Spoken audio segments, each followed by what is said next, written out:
이 개천절 차량 집회 허용해야 된다, 너무 과하다, 이 뭐랄까 논평을 내는 바람에 엄청 비판을 받았거든요.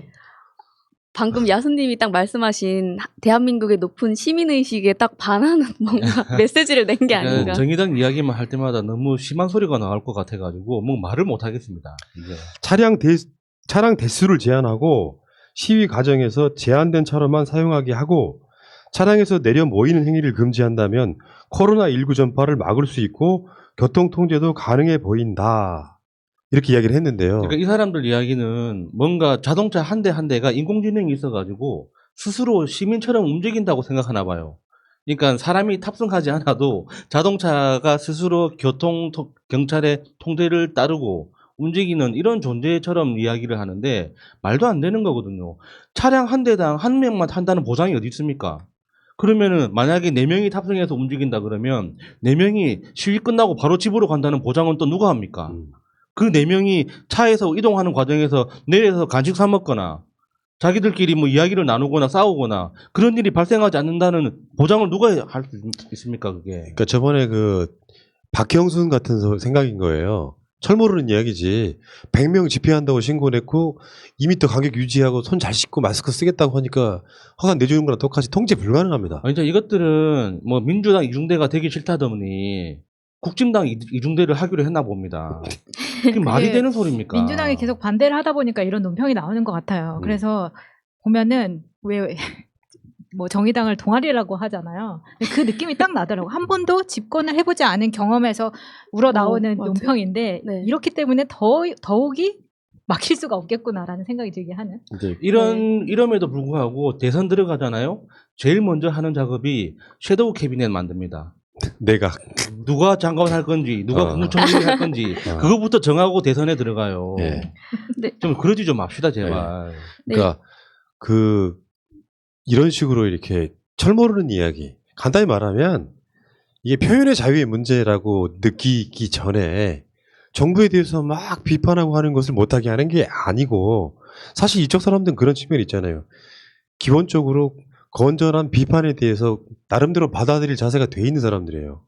근데 여기서 이 국민의 짐과 똑같은 메시지를 내잖아요. 그러면 속에 있는 디테일은 중요하지 않아요.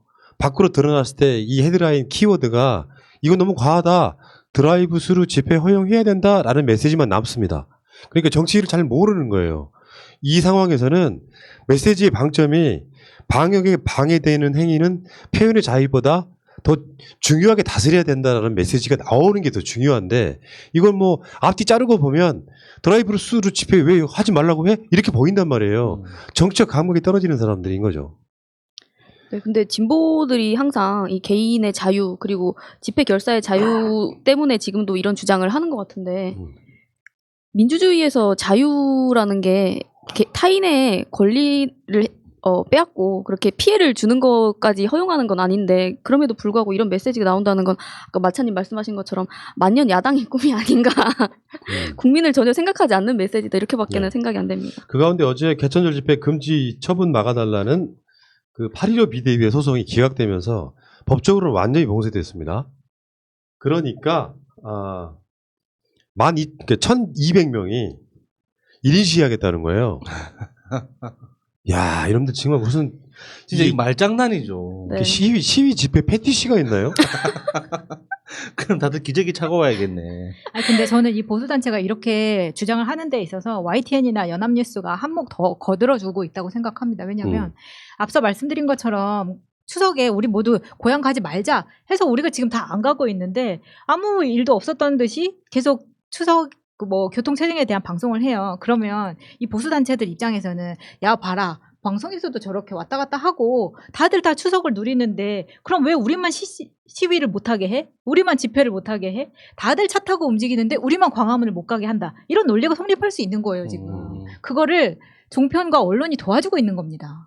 맞습니다. 근데 이게 시위에 대한 권리라는 게 집회 결사 표현의 자유라는 것이 그러니까 생존의 문제하고 비교했을 때 더 우위에 있는 것이냐. 그러니까 이거는 법원 판사들이 잘 생각해 봐야 되는 거예요.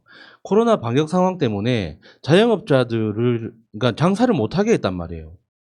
근데 그 모든 자영업자들이 그걸 받아들였어요.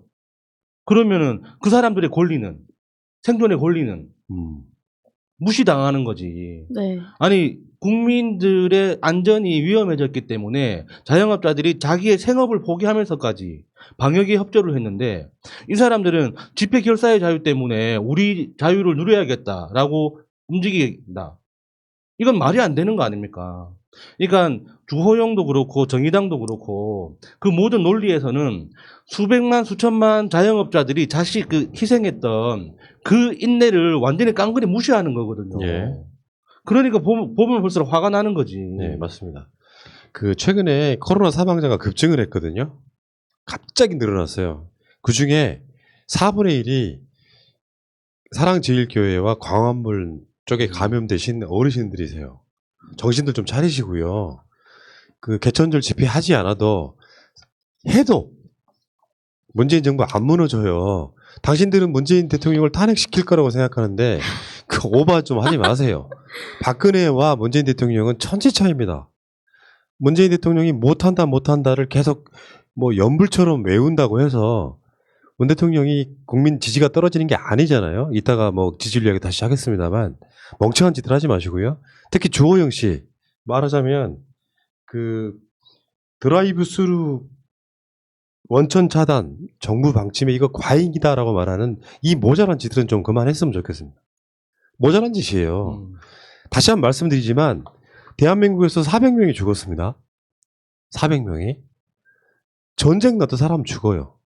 결국은 방역, 전염병이나 전쟁이나 똑같은 겁니다. 사람 생명을 잃게 만드는 요소는 그 상황에서 이 사람들 뭐 북한에 올라가는 월북했다는 사람을 사살했네 인권이 어쩌고저쩌고 이야기하지만 400명이라는 사람이 죽은 전 세계적 유행병이고 최근 올해 들어서 코로나19로 세계적으로 목숨을 잃은 사람이 100만 명이 넘었습니다.